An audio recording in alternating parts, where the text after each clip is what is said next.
When you change your brake pads, make sure you put loads of this stuff on it. That's it. The more the better. And the same goes for spark plugs. So you don't want your spark plugs seizing in the cylinder head. So get plenty of that copper stuff on there. Plenty of anti-sneeze. That's what you want.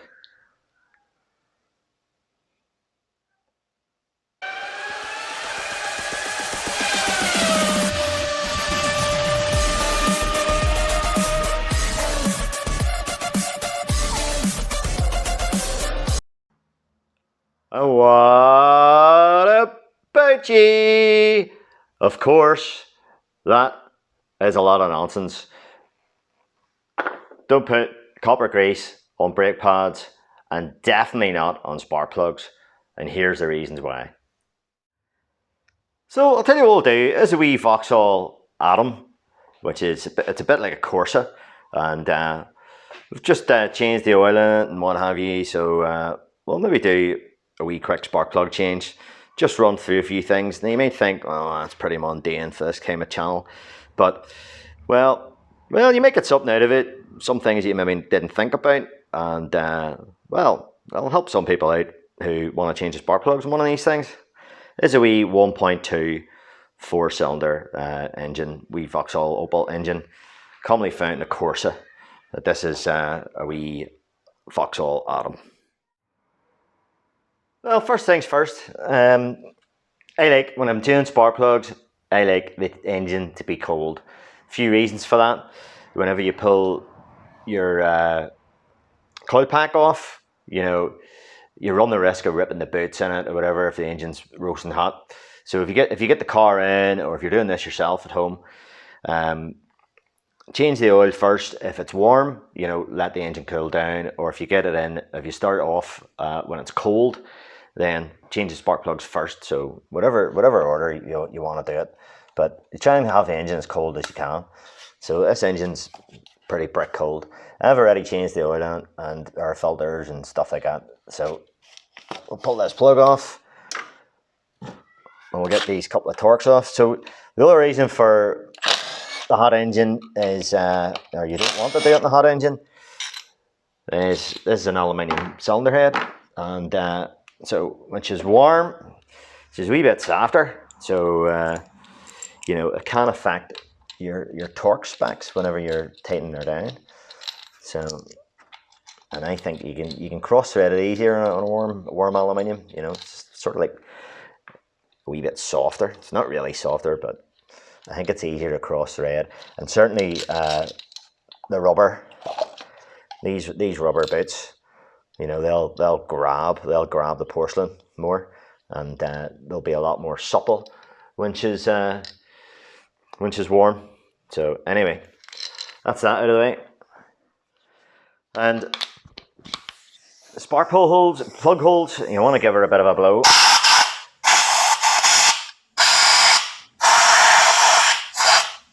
Get any dirt and debris out of her. You don't want that falling into the cylinders. So let me see. I like to use a magnetic plug socket. So the other ones with a rubber in it, they're okay as well, but sometimes the rubber can come out onto the porcelain of your spark plug. But that's more for installation. But yeah, don't be using just an ordinary long socket, because it'll wobble about and you can break it. So I service this wee car, you know, regularly. This is a regular customer. So with every service, we get a spark plug change. Now, as a result of that, I very rarely change coil packs. I very rarely get coil pack failure. The only time I get coil pack failure is in a car that I don't service. Now, what the crack is there is, if you burn out your spark plugs and there's a bigger gap, there's a higher kV, higher voltage required for the jump the gap. So there's a higher kV at the coil pack, and that's what burns them out. Premature failure. Now these plugs are okay. They will do, probably for another wee while. And I probably have put these in the past, NGK. So these particular ones have a crush washer on them. And yeah, they are starting to get a wee bit gappy, but not too bad.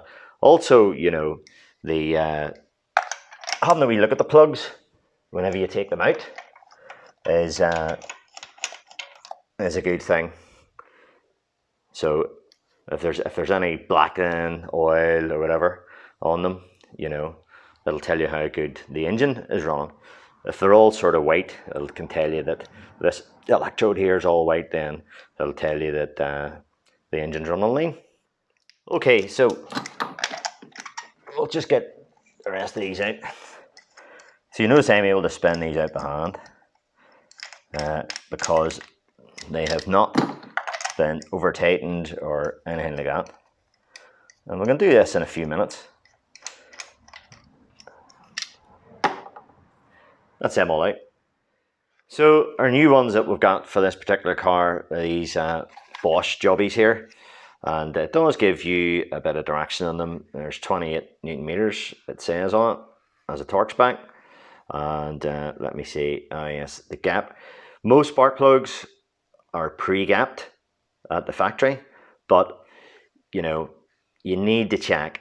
So if this box has been dropped, so it's only a wee flimsy cardboard box, you know, there's nothing to it. And then there's a bit of a flimsy cardboard thing around it. So if you're experienced, by eye, you can look to see if that has, you know, closed over or if it's too gappy. So by eye, you can actually tell. And before you put them in, I just do a wee quick visual on them. I do not get the feeler gauges out and stick them in and all that. You can tell by looking at them. So if we look at that compared to our old one, let me see if we can get it into focus. Well, we can see that the old ones, the center electrode has indeed burnt back a wee bit. So you can see the difference there. So there'll be a higher kV required to jump that gap than there will for this one. So you just get your new spark plug and you just drop them in the hole like that, you know. Then you certainly don't do that. So they're the old ones. I was dropping in there. Hopefully I can get them out again. Right, so if you do that, if you drop them in the hole, and I've seen guys doing this, you know, you risk closing that gap because it doesn't take much, you know, to close that. So if I hit that a wee dunt there, you know,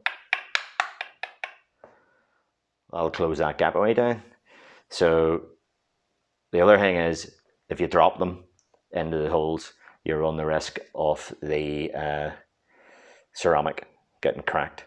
So sometimes, you know, it's happened. I've seen it, I've heard about it, and I've seen it. You know, the spark plugs have just been changed, and the thing's getting a misfire, and it's because they've put in a damaged spark plug.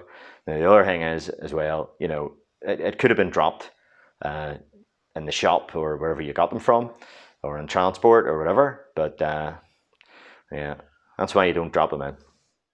So that's why I like to use the magnetic jobby. So that holds that in place and allows me to put it in nice and straight and start the threads just by hand and screw it down in.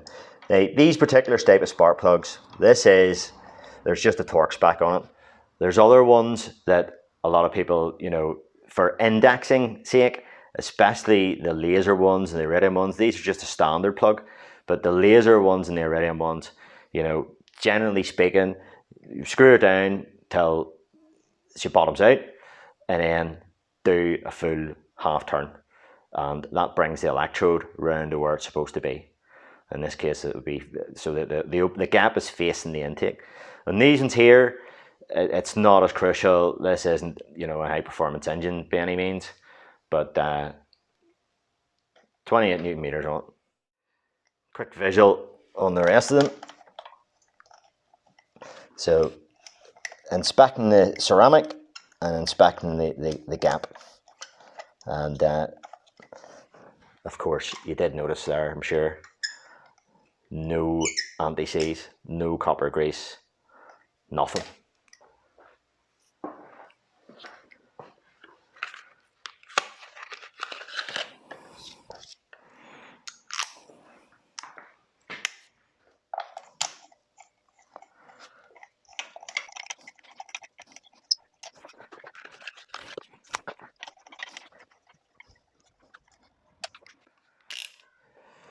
So we'll torque them up.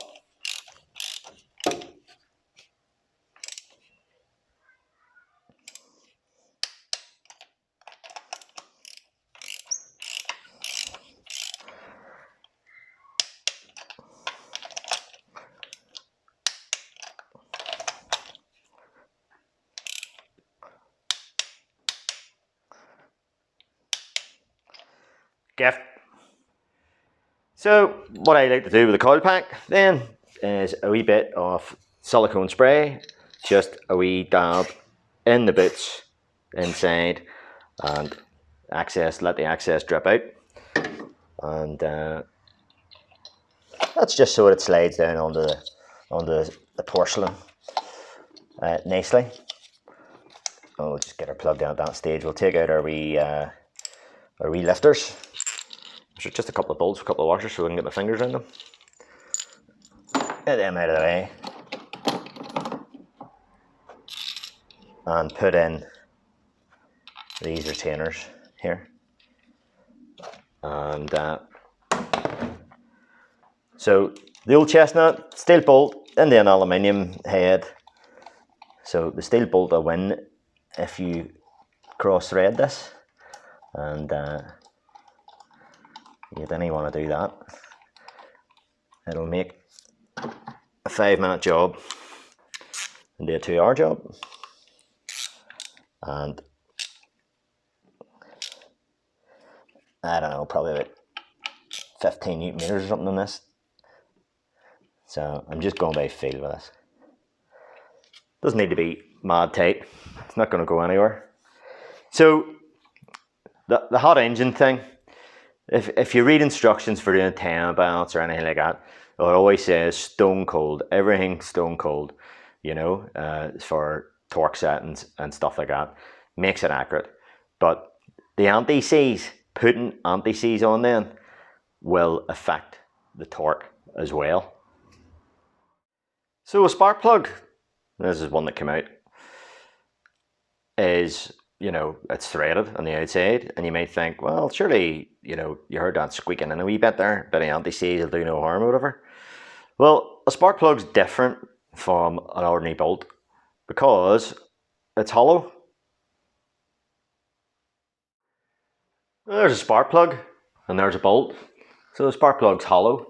So if you apply a whole load of anti-seize and it gets into these threads here, you know, that will actually go tighter in the cylinder head, you know, and whenever you go to take it out again, there's a good chance of a fracture.